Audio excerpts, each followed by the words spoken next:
Welcome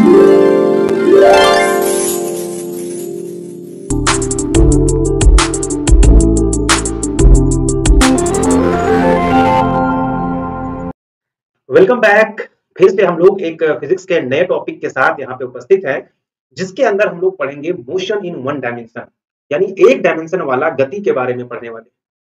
ये बहुत primary topic होता है फिजिक्स का, यानी अगर फिजिक्स पढ़ोगे तो 6 क्लास से स्टार्ट हो जाता है और वहीं से हम इसकी इमेजिनेशन करना शुरू करते हैं और 7, 8, 9, 10, 11, 12 अप टू ग्रेजुएशन लेवल तक ये टॉपिक होता है। लेकिन जब शुरू होता है तो ये वन डायमेंशन से स्टार्ट होता है और 10 तक के ऑलमोस्ट वन डायमेंशन तक ही चलता है।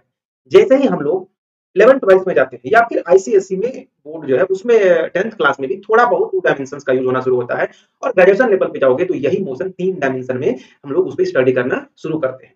ठीक है, चलिए तो आज हम लोग मोशन इन वन डायमेंशन को पढ़ेंगे और सबसे इंपॉर्टेंट बात मैं बता दूं कि ये लेक्चर जो है आपको स्कूल में हो या बोर्ड की तैयारी कर रहे हो, ओलंपियाड की तैयारी कर रहे हो या किसी भी कॉम्पिटिटिव एग्जाम की तैयारी कर रहे हो, चाहे वो टीचिंग एग्जाम की तैयारी कर रहे हो या आप किसी भी एग्जाम या जनरल पॉइंट ऑफ व्यू से अगर कोई नॉलेज अगर आप गेन करना चाहते हो तो ये आपके लिए बहुत इंपॉर्टेंट है। और ऐसा आप जानते हैं कि जो मैं यहाँ देता हूँ ये चीजें वही चीज मैं देता हूँ जो मैं जनरली ऑफलाइन में पढ़ाता हूँ, वहां देता हूँ। ऐसा नहीं कि आप कुछ कम रखने की कोशिश करता हूँ। तो अगर आप इसे एक बार देख लेंगे पूरे मोशन वाला चैप्टर को तो मैं ये दावे के साथ आपको कह सकता हूँ कि ऐसा चैप्टर फिर आपको फिर से पढ़ने की जरूरत नहीं पड़ेगी, ये मैं 100% कह सकता हूँ। क्लियर है?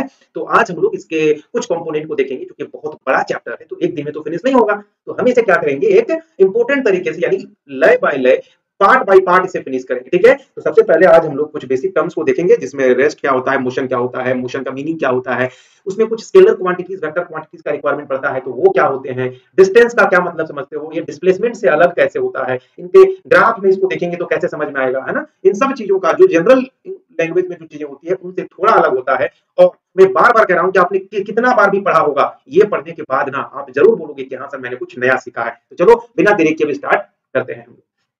तो इससे स्टार्ट करने से पहले मैं थोड़ा सा स्टोरी समझाना चाहता हूँ ताकि आप मोशन को फील कर पाओ, है ना। आपने कभी भी ट्रेन में तो सब लोग ने ट्रेवल किया होगा या बस में सब लोग ट्रेवल किए होंगे।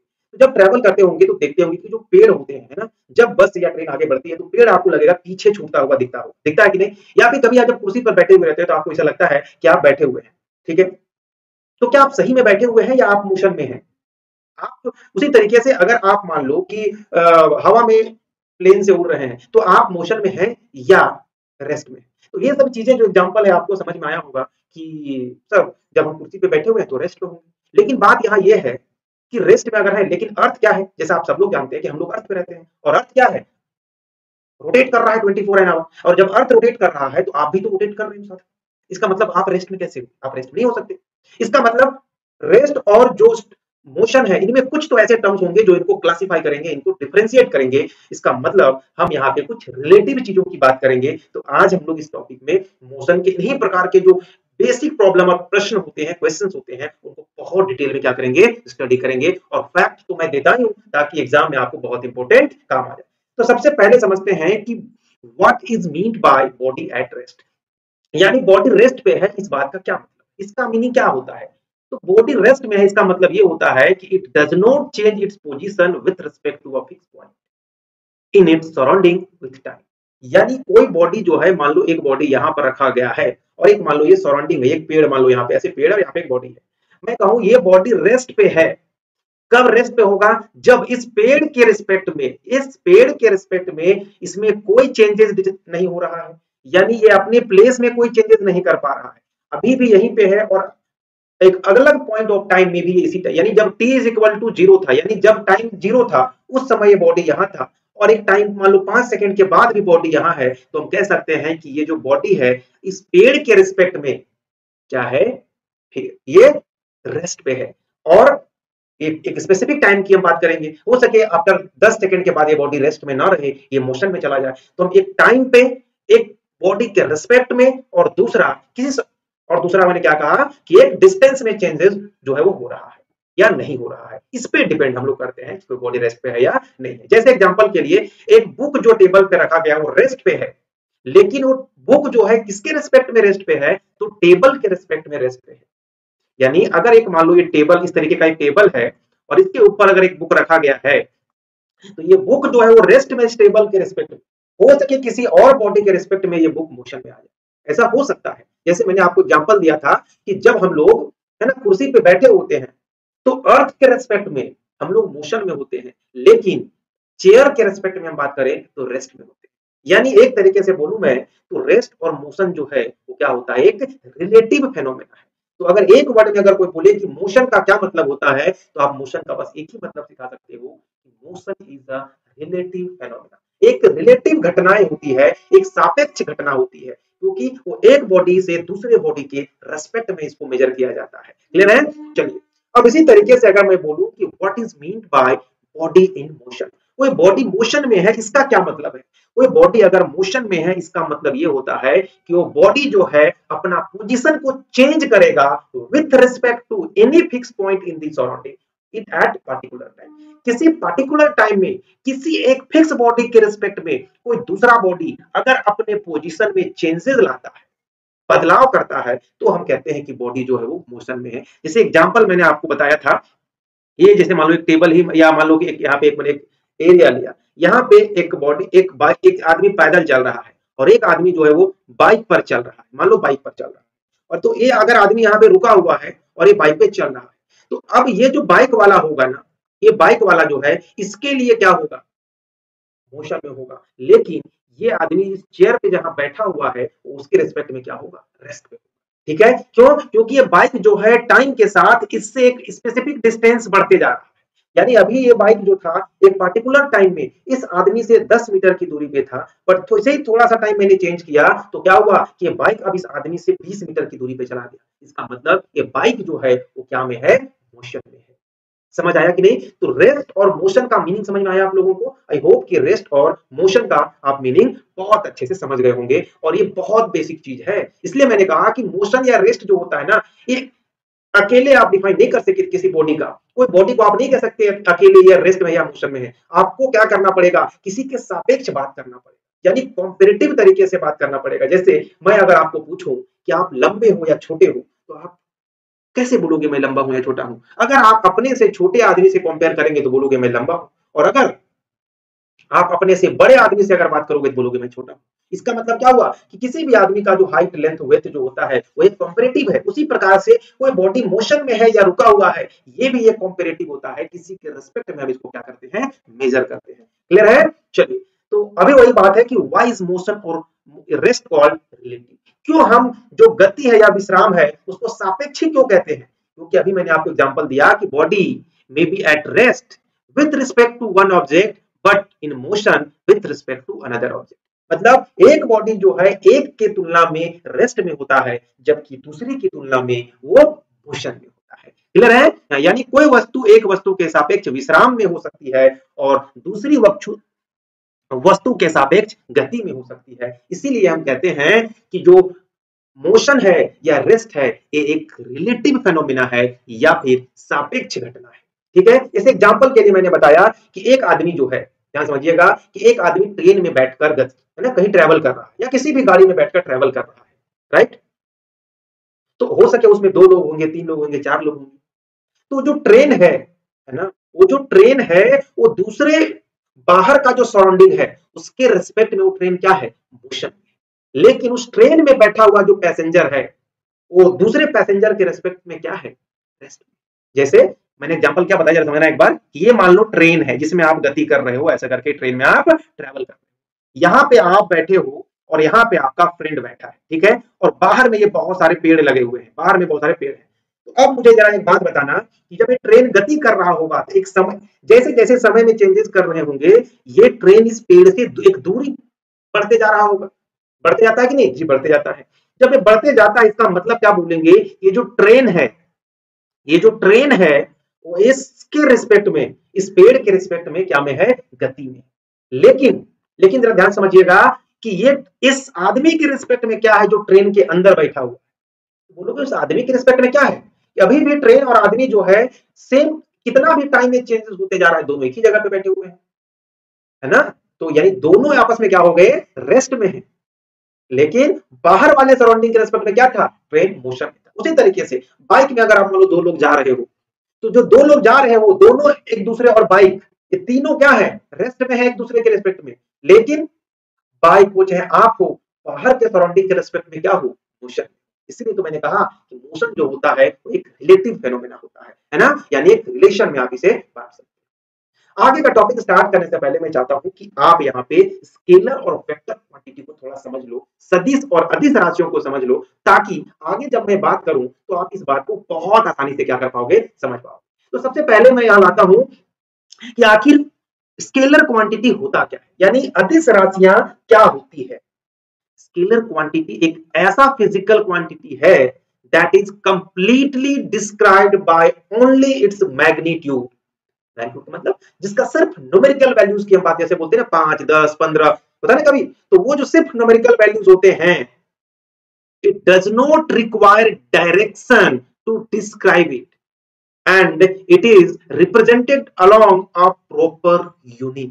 यानी किसी भी न्यूमेरिकल वैल्यू को अगर सिर्फ उसके यूनिट के साथ रिप्रेजेंट किया जाए तो वैसी फिजिकल क्वांटिटी को हम लोग स्केलर क्वांटिटी कहते हैं। जैसे एग्जांपल के लिए मैं बोलूं कि अगर मान लो कोई आदमी का वजन 5 केजी है, कोई बच्चे का वजन जो है वो 5 केजी, नहीं तो बहुत लोग बोलेंगे आदमी का वजन 5 किलो कैसे, तो बच्चा का वजन मान लो 5 केजी होगा। तो यहां पर देखो दो चीज मैंने यूज किया, किसी के वेट को मैंने जब मेजर किया तो 5 केजी बोला, तो ये 5 को ही हम लोग क्या कहते हैं, न्यूमेरिकल वैल्यू या इसी को मैग्नीट्यूड है ना, या परिमाण, हिंदी में क्या कहते हैं उसको, परिमाण कहते हैं। तो ये और एक केजी क्या है, इस मेजरमेंट का यूनिट है। मैंने इसके पहले फिजिक्स से एक बहुत इंपॉर्टेंट टॉपिक कराया था, यूनिट एंड मेजरमेंट, तो उसमें मैंने बताया था यूनिट क्या होता है, न्यूमेरिकल वैल्यूज क्या होता है। किसी भी वैल्यू को जब हम मेजर करते हैं तो हमें दो चीजों की रिक्वायरमेंट होती है बेसिक में, एक तो उसके न्यूमेरिकल वैल्यूज कितने हैं और यूनिट कितना है। ठीक है, तो यूनिट यहाँ पे केजी मैंने लिया है और न्यूमेरिकल वैल्यूज यहाँ पे 5 होता है। क्लियर है, तो स्केलर क्वांटिटी किसको बोलते हैं, जिसमें सिर्फ न्यूमेरिकल वैल्यूज हो, इसमें डायरेक्शन का कोई रोल नहीं होता है। दूसरा, इसको एक यूनिट से रिप्रेजेंट करेंगे, तो किसी भी फिजिकल क्वांटिटी को जब हम मेजर करते हैं तो उसके लिए हमको यूनिट चाहिए होगा। विदाउट यूनिट आप कैसे किसी को मेजर कर पाएंगे, बताओ कोई ऐसा फिजिकल क्वांटिटी जिसको आप मेजर करो और उसमें कोई यूनिट ना हो, कुछ तो मेजरमेंट होना ही होगा, है कि नहीं। हाँ, अब रेशियो का यूनिट नहीं होता है क्योंकि दो सेम फिजिकल क्वांटिटी का रेशियो लेते दोनों यूनिट कट जाता है, ठीक ना। तो ये बात हम समझ आया आप लोगों को, तो एग्जांपल समझ में आया। अच्छा, इसमें कौन ऐसा ऐसा चीज होता है, कौन ऐसे ऐसे फिजिकल क्वांटिटीज है जिनमें सिर्फ ये मैग्नीट्यूड होता है, न्यूमेरिकल वैल्यू होता है, बाकी नहीं होता। जैसे एग्जांपल के लिए किसी भी बॉडी का मास मेजर करना हो, किसी भी बॉडी का मास मेजर करना, कोई डिस्टेंस को मेजर करना हो, यानी किसी की बॉडी का लेंथ को मेजर करना हो, कितना लंबा है, तो बोलेंगे 5 मीटर, 10 मीटर, 15 मीटर ऐसे बोलते हैं।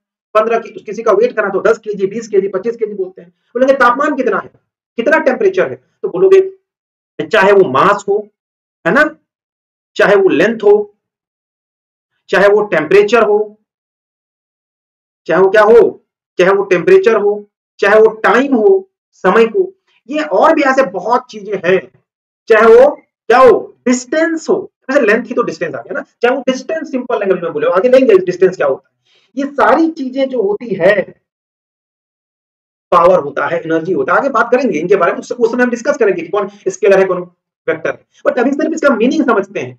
ठीक है, तो ये सब चीजें क्या हो, किसका एग्जाम्पल होता है, ये सब चीजें जो होता है वो एग्जाम्पल होता है स्केलर का।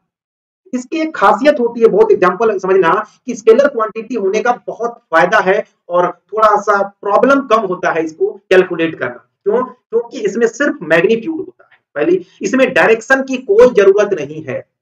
ठीक है, तीसरा इसका एक प्रॉपर यूनिट होता है, इस पर भी मैंने लोग बता दिया, सारे फिजिकल क्वांटिटी का प्रॉपर यूनिट होता है, तो स्केलर क्वांटिटी का क्यों नहीं होगा, इसका भी होगा। बट ये जो चौथा पॉइंट मैंने यहां लिखा है, ये पॉइंट बहुत इंपॉर्टेंट है, बहुत जरूरी का पॉइंट है। क्यों, क्योंकि अगर कोई दो, ध्यान समझिएगा, अगर कोई दो स्केलर क्वांटिटी को जोड़ना हो, जैसे दो आदमी का वेट, एक आदमी का वेट 5 केजी है और दूसरे आदमी का वेट 10 केजी है, अगर इनको ऐड करना हो तो आप सिंपल जैसे एडिशन होता है ना, उसी तरीके से इसको ऐड कर सकते हो। 10 और 5 कितना हो गया, 15 केजी बोल सकते हो। ये बहुत फायदा है। लेकिन जब वेक्टर क्वांटिटी को जोड़ोगे तो जरूरी नहीं है कि आप ऐसा कर पाओ। हाँ, ऐसा कुछ एग्जांपल ऐसे होंगे जिसको डायरेक्टली ऐड कर पाओगे, डायरेक्टली सब्ट्रैक्ट कर पाओगे, लेकिन बहुत ऐसे भी केस आएंगे जिसमें आप डायरेक्टली ऐड सब्ट्रैक्ट नहीं कर पाओगे, अगर वो क्वांटिटीज क्या होंगी, वेक्टर क्वांटिटीज होंगी। क्या आपको ये बात पहले से पता था या नहीं पता था? अभी मैं लूंगा, आगे सारे एग्जाम्पल मैंने रखे हैं, घबराने का बिल्कुल जरूरत नहीं है, मैं सब कुछ बता दूंगा जो आपको जानना होगा। और मैं कह रहा हूं कि अगर ये पढ़ लिया आपने तो फिर आपको कभी भी कहीं भी पढ़ने का जरूरत नहीं पड़ेगा। आप कोई भी एग्जाम दो, अगर एक सवाल यहां से बाहर आ जाए इस टॉपिक से, तो आप बोलना कि हाँ इससे बाहर आ गया, मैसेज करके मुझे बताना, आपको तो पता ही है। ठीक है, तो आप ध्यान रखना कि कोई भी स्केलर क्वांटिटी को ऐड सब्ट्रैक्ट आप कर सकते हैं, और वो सिंपल जो यूजुअल एडिशन सब्ट्रैक्शन होता है उसी मेथड से, याद रखिएगा इसको। क्लियर है? चलिए अब आते हैं अगला टर्म जिसे हमें बहुत देर से इसका इंतजार था, वो है वेक्टर क्वांटिटी। ठीक है, वो क्या है? Vector quantity. तो वेक्टर क्वांटिटी एक भी एक फिजिकल क्वांटिटी होता है जिसमें जिसको मेजर करने के लिए हमें दो चीज की रिक्वायरमेंट होती है, और उसमें दो चीज क्या है? Magnitude and direction. क्यों? मैग्नीट्यूड का डायरेक्शन किधर है। अगर इन दोनों चीजों का, यानी कोई भी फिजिकल क्वांटिटी का magnitude with respect to direction, अगर आपने मेजर करने में डायरेक्शन का भी इन्वॉल्वमेंट लिया, तो वैसी क्वांटिटी को आप क्या बोलोगे? क्या बोलोगे? Vector quantity. क्लियर है? यानी आप बोलोगे सर प्रॉपर यूनिट होगा? हाँ बिल्कुल होगा, क्योंकि फिजिकल क्वांटिटी है, भौतिक राशियां हैं, और भौतिक राशियों को मेजर करने के लिए आपको किसकी जरूरत पड़ती है? आप बोलोगे ना कि भौतिक क्वांटिटियों को मेजर करने के लिए हमें किसकी जरूरत पड़ती है? प्रॉपर यूनिट की जरूरत पड़ती है। तो चाहे वो वेक्टर क्वांटिटी की बात करें या स्केलर क्वांटिटी की बात करें, ये सारी तो भौतिक राशियां ही हैं, सारी तो फिजिकल क्वांटिटीज ही हैं। तो इसीलिए इनमें हम प्रॉपर यूनिट तो लगेगा ही लगेगा, बट इसमें मैग्नीट्यूड के साथ साथ डायरेक्शन का भी रिक्वायरमेंट पड़ता है। जैसे जैसे आपने कहा कि आपका घर से स्कूल जो है वो 5 किलोमीटर उत्तर की ओर है, कोई बोले हमारा घर से स्कूल जो है 5 किलोमीटर दक्षिण की ओर है, वो ये भी तो कह सकता है हमारा घर से स्कूल जो है वो 5 किलोमीटर उत्तर की ओर है। कोई बोलेगा हमारा घर स्कूल से 15 किलोमीटर उत्तर पश्चिम दिशा में है। तो ऐसा बोला जा सकता है कि नहीं? और सबका मतलब एक है या एक की अलग अलग है? आप खुद बोलोगे कि ये तो डिफरेंट डिफरेंट बात है, सब अलग अलग पोजीशन की बात कर रहे होंगे। यानी यानी जो क्वांटिटीज को और एक्स्ट्रा ताज बना दिया गया। जैसे आप एक नॉर्मल इंसान हो तो आप नॉर्मल कपड़े पहनोगे, नॉर्मल तरीके से रहोगे।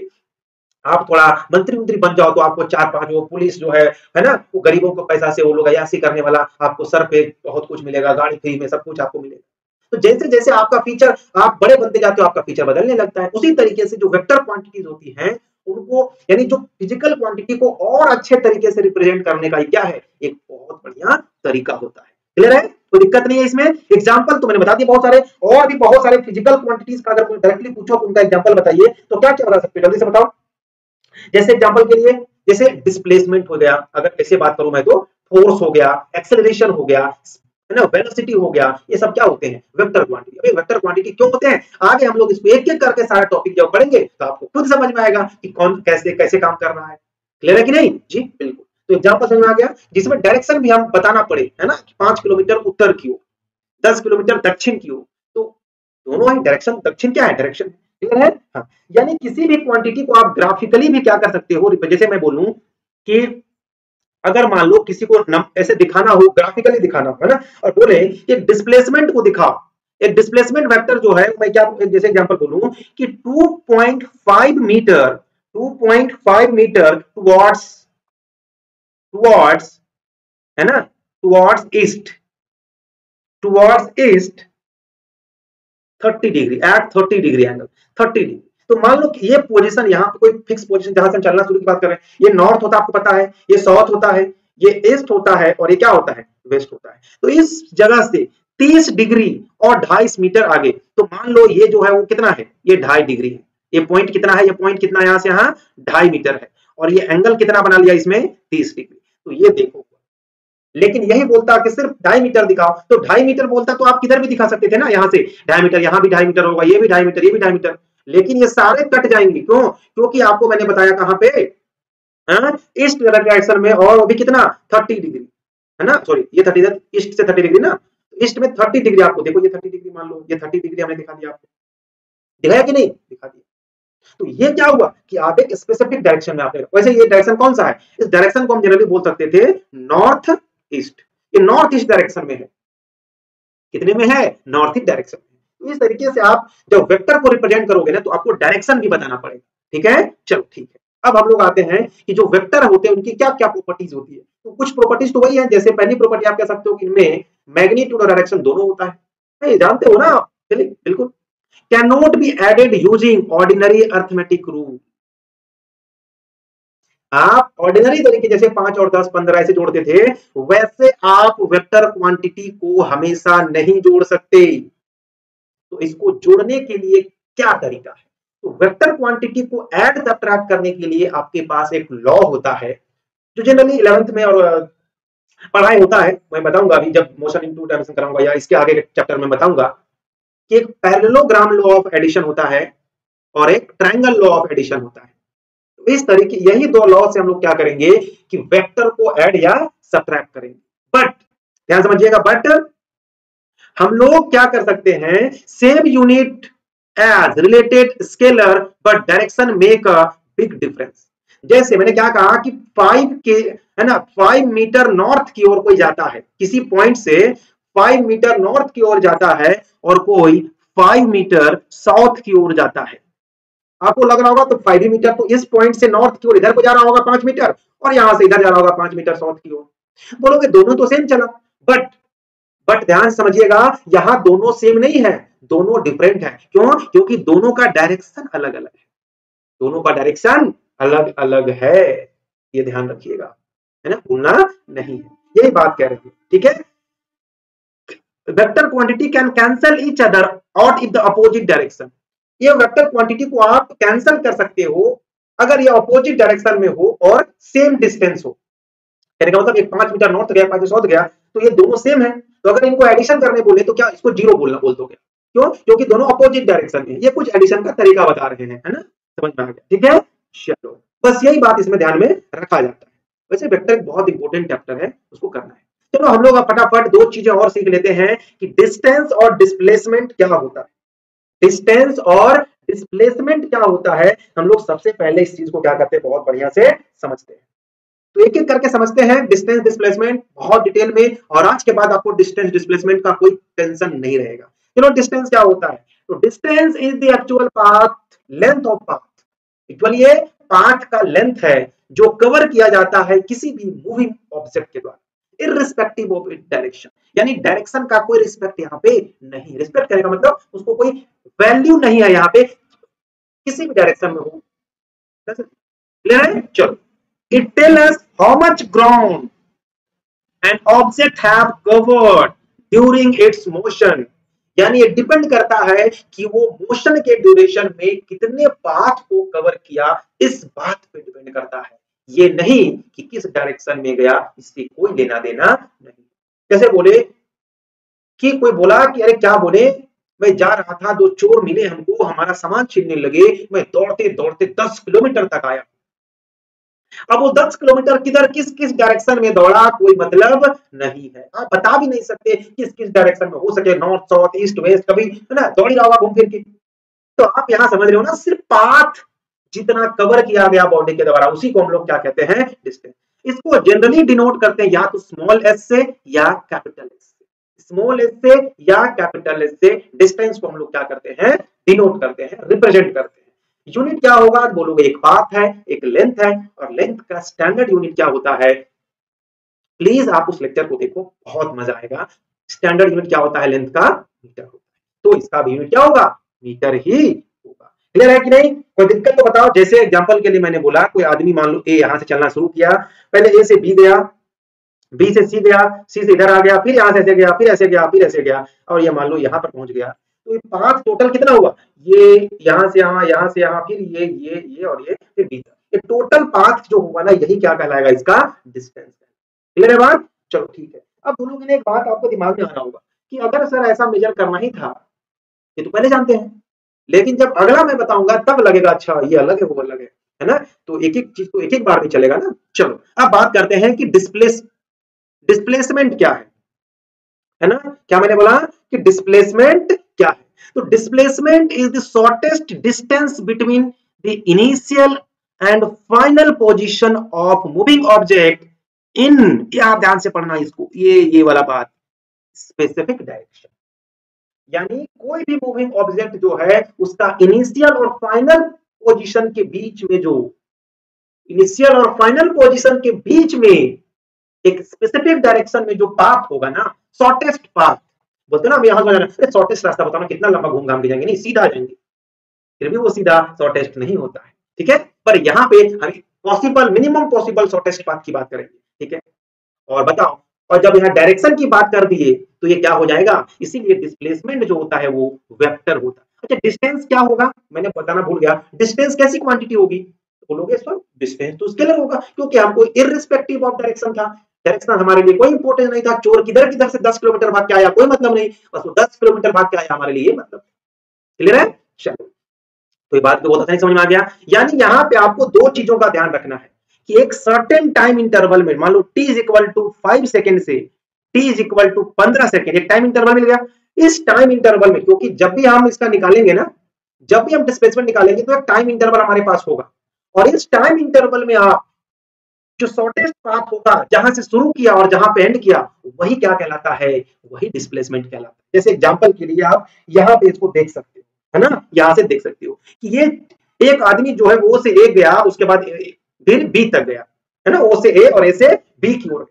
तो देखो टाइम ध्यान समझना, जब ओ से ए में गया था तो t इज इक्वल टू 0 से एक टाइम t1 तक पहुंचा, और जब O से B गया तो t इज इक्वल टू 0 से t2 तक गया। यहाँ डिस्टेंस x1 ट्रेवल किया, यहाँ डिस्टेंस x2 ट्रेवल किया, यहाँ क्या डिस्टेंस ट्रेवल किया, x2 डिस्टेंस ट्रेवल किया। तो अगर डिस्प्लेसमेंट निकालना है आपको, चला गया ये, हाँ, अगर डिस्प्लेसमेंट निकालना है आपको तो कैसे निकालोगे डिस्प्लेसमेंट, डिस्प्लेसमेंट कैसे निकालोगे, डिस्प्लेसमेंट अगर आपको यहां से फाइंड आउट करना है तो कैसे निकालोगे, तो final position minus initial position, क्या निकालेंगे, final position, final position, final position minus initial position, right, या और नो। तो फाइनल पोजीशन क्या है इसका, जल्दी से बताइए फाइनल पोजीशन क्या है। तो पहले टाइम देखो, टाइम को जरा ध्यान से देखो कि शुरू कहां से क्या चलना, ये शुरू कहां से किया था, बताओ, शुरू ये किया था ओ से बी तक गया है, ओ से बी तक गया है। तो मान लो कि हमें, लेकिन हमें चाहिए किस टाइम इंटरवल पे, T1 से T2 टाइम इंटरवल पे पता करना है आपको। तो आप क्या करोगे, पहले तो आप T1 से T2 निकालना है आपको, टाइम इंटरवल आपको पता है ना, तो टाइम इंटरवल T1 से लेके T2 के बीच में, क्योंकि पहला टाइम इंटरवल T1 है और वहां से T2 के बीच का आपको निकालना है, राइट।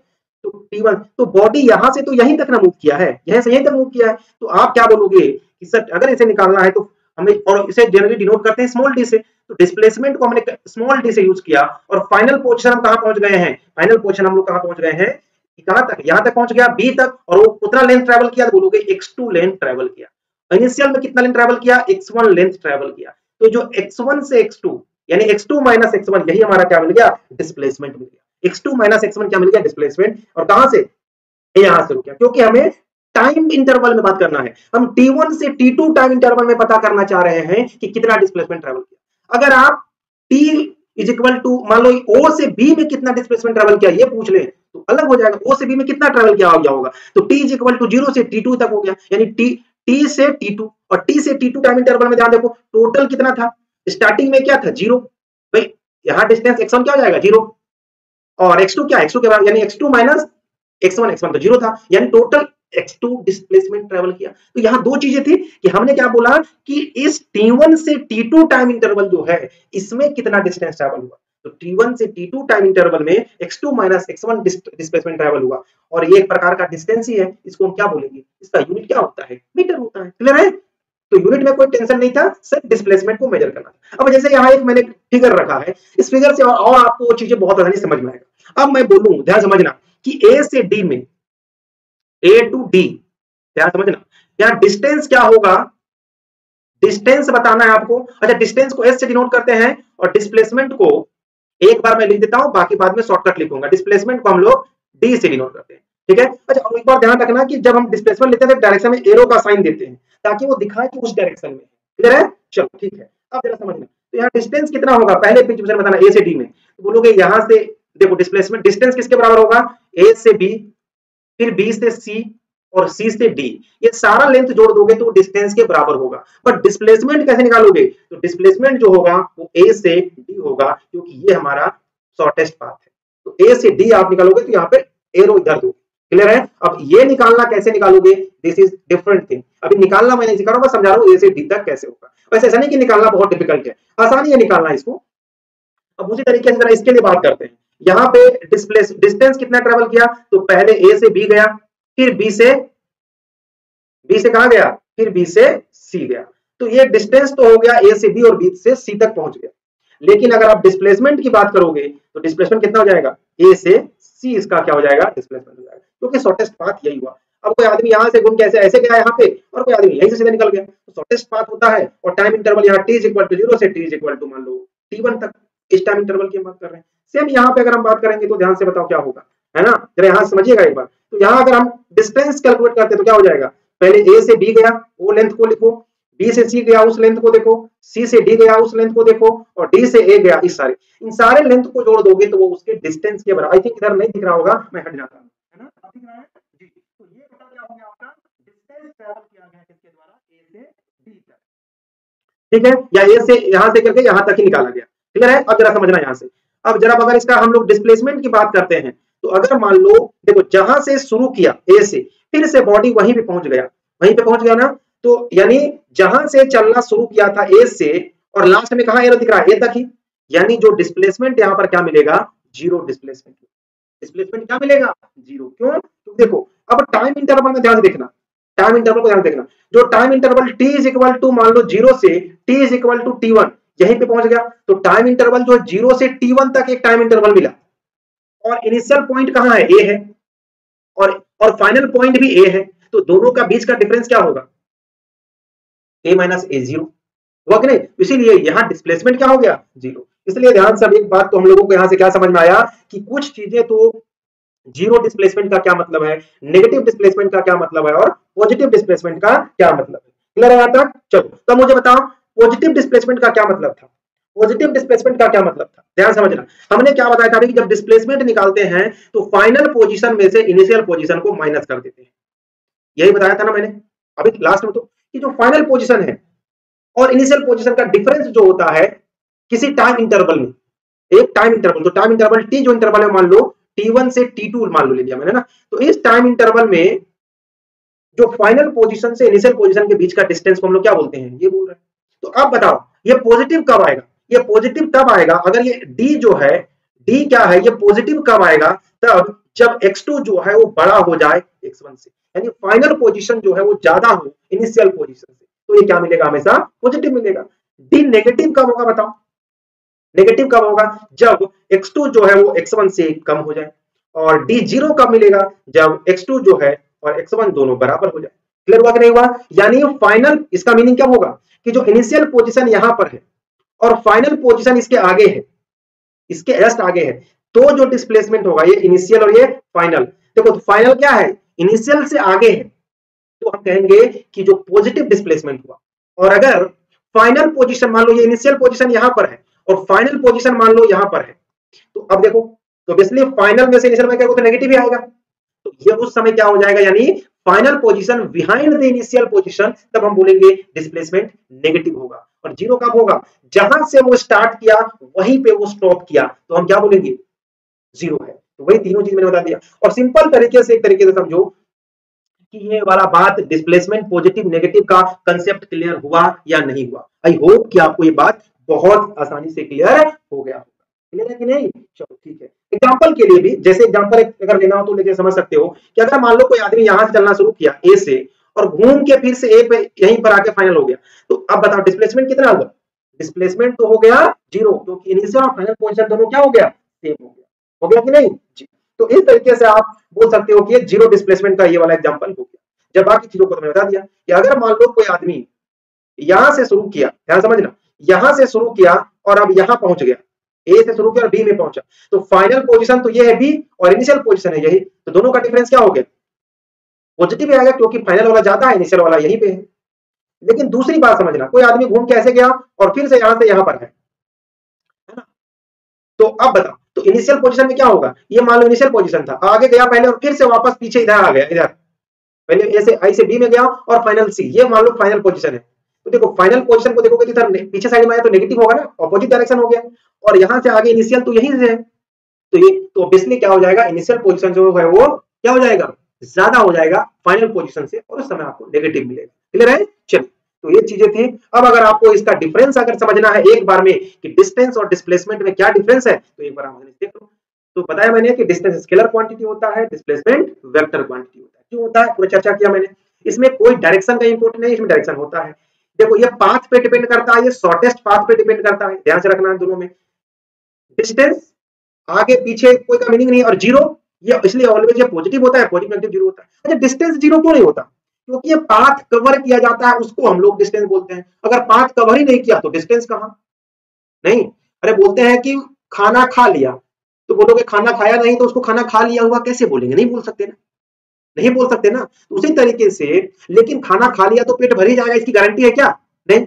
खाना खा लिया तो पेट भर ही जाएगा क्या? नहीं, थोड़ा ही मिला होगा। बट खाना नहीं खाया तो, खाना नहीं खाया तो क्या होगा?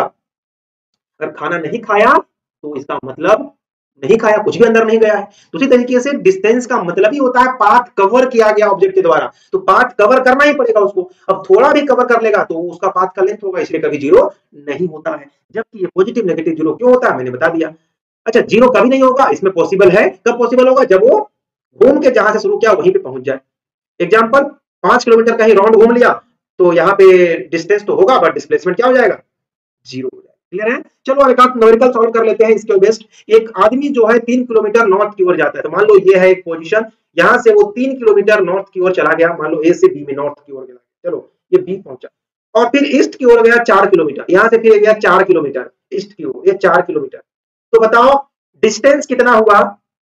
एबीसी है ना, डिस्टेंस और डिस्प्लेसमेंट कितना हुआ? तो डिस्टेंस आप कैसे निकालोगे? डिस्टेंस को हम लोग एस से डिनोट करते हैं, तो कितना होता है बताओ? तो पहले 3 किलोमीटर और बाद में 4 किलोमीटर, क्योंकि अभी डायरेक्शन से कोई मतलब थोड़ी होता है, तो 7 किलोमीटर तो हो गया हमारा क्या? डिस्टेंस। इसमें कोई नहीं। डिस्प्लेसमेंट क्या होता है? जहां से शुरू किया और जहां लास्ट गया, ये वाला। तो अब बताओ यहां से फाइनल निकालना होगा और इनिशियल निकालना होगा, तो ऐसा सॉल्व करने के लिए हम लोग क्या करते हैं, ये वाला निकालना है। और एक राइट एंगल ट्रायंगल बन गया, और राइट एंगल ट्रायंगल का हाइपोटेनस है, तो आपको पता होता है कि जो एसी होता है ना, एसी या जिसे हम लोग डिस्प्लेसमेंट कह रहे हो, कैसे निकलेगा? तो एक रूट अंडर निकलता है 3 किलोमीटर का स्क्वायर प्लस 4 किलोमीटर का स्क्वायर, 3 तिया 9 और 4 चौके 16, जोड़ोगे तो हो जाएगा 25 रूट के अंदर, और ये हो जाएगा 5 किलोमीटर। तो डिस्प्लेसमेंट सिर्फ इसका हुआ है कितना? 5 किलोमीटर। और 5 किलोमीटर किधर? फ्रॉम ए टू सी, ए से सी की ओर 5 किलोमीटर हुआ, इसलिए वो डायरेक्शन देना जरूरी हुआ ना, एरो हेड लगाया मैंने। तो दोनों में समझ में आया कैसे निकालना है? कि अगर डिस्प्लेसमेंट निकालना है तो आपको ये काम करना होगा। सेम एक और सवाल देख लो, a car moved 25 kilometre and return back to the starting point. एक कार जो है एक जगह से 25 किलोमीटर गया, मान लो ए से बी गया, कितना?